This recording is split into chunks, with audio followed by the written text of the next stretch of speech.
Россия собирается строить в Узбекистане атомную электростанцию. Путин и президент Узбекистана Мирзиёев в Ташкенте подписали соответствующие документы. Это будет АЭС малой мощности, но Путин заявляет, что РФ снабжает Узбекистан дешевыми энергоресурсами исправно. А Узбекистан, похоже, попадает в зависимость. Это попытка России в первую очередь удержать контроль над Средней Азией. Пока ей это удается, и мы видим, что страны Средней Азии не подтверждают участие в саммите мира, который ожидается в середине июня в Швейцарии. Но это не означает, что они полностью, что Россия там утвердится, поскольку Средняя Азия, это, знаете, это регион, который находится между трех, как мне кажется, влиятельных игроков. Это Россия, безусловно, это Китай и это Турция.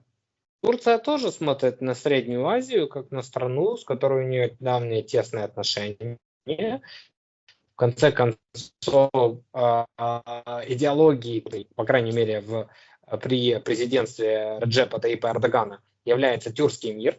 А даже по самому названию тюркский мир мы понимаем, что тот же Тюркменистан – это страна, которая к ней относится.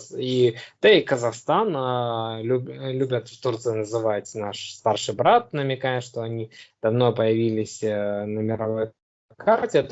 Но, тем не менее, Россия понимает, что ей надо создавать проекты, которые создавают вот эти веревки, которые все еще будут держать Среднюю Азию в близости к России, и поэтому создание атомной электростанции – это именно та попытка, которая предпринимается для сохранения удержания Средней Азии в своей орбите. В отличие от Турции, Узбекистан не может настолько сильно рассчитывать на других игроков, поэтому будет более зависимости от России. Но здесь опять-таки будем смотреть на роль Китая, который уж точно не хочет, чтобы Россия полностью контролировала Среднюю Азию, поскольку у Китая самого есть планы на эту территорию.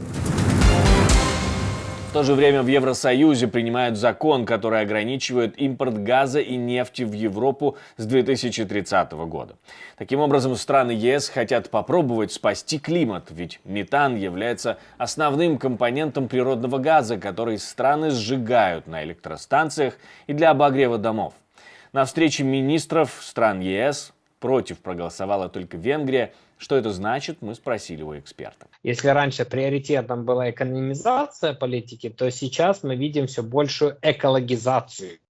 Вот именно термин экологизация остается в основе европейской политической линии, и, соответственно, будут требования с 2030 года по поводу выброса метана.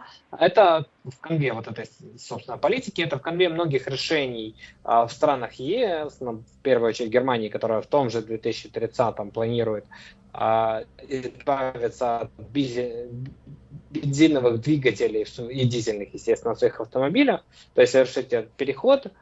Другие страны Европейского Союза, по крайней мере, некоторые из них тоже дают подобные сигналы. Это, конечно же, в первую очередь должно ударить и по поставщикам нефти в Европейский Союз. Они должны думать над тем, как повышать свое качество.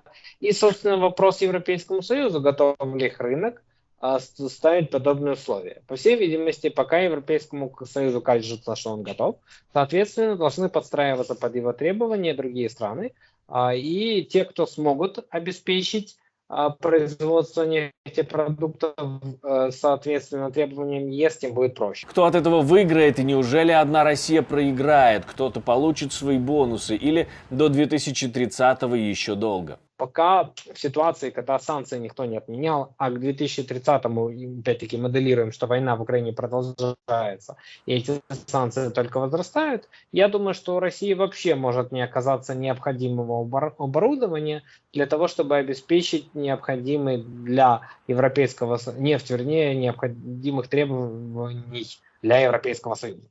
Поэтому по России это бьет достаточно сильно. Это еще больше заставит Россию ориентироваться не на российский, а на восточный рынок, я имею в виду в первую очередь Китай и Индия, но здесь опять-таки Китай и Индия, видя слабость России в том плане, что у нее нет другого выбора, начинают ставить здесь свои условия, и давайте вот та же Индия, которая покупает в России много нефти, и тут оказывается вдруг, что платят в рупиях, и у России по разным оценкам уже есть порядка 37 миллиардов долларов США в индийских рупиях. И у России проблема, что с ними делать, поскольку Индия таки додавила Россию подписать соглашение, что Россия будет вкладывать эти деньги в индийскую экономику. Ну, безусловно, для кого-то это может, для Индии это точно хорошо, что в ее экономику вкладываются деньги, а вот хорошо ли это для России, учитывая ее бюджетные проблемы, я не уверен. Поэтому вот эта ориентация на другие рынки для России, она может быть очень плачевной по той простой причине, что там она не заработает деньги, а то, что она не сможет присутствовать в ЕС, это, наоборот, означает потерю больших прибылей. И здесь вопрос, готов ли вот Европейский Союз таким образом полностью отказаться от российской нефти, или все-таки где-то как-то будет закрывать глаза на свои же правила, что уже неоднократно происходило.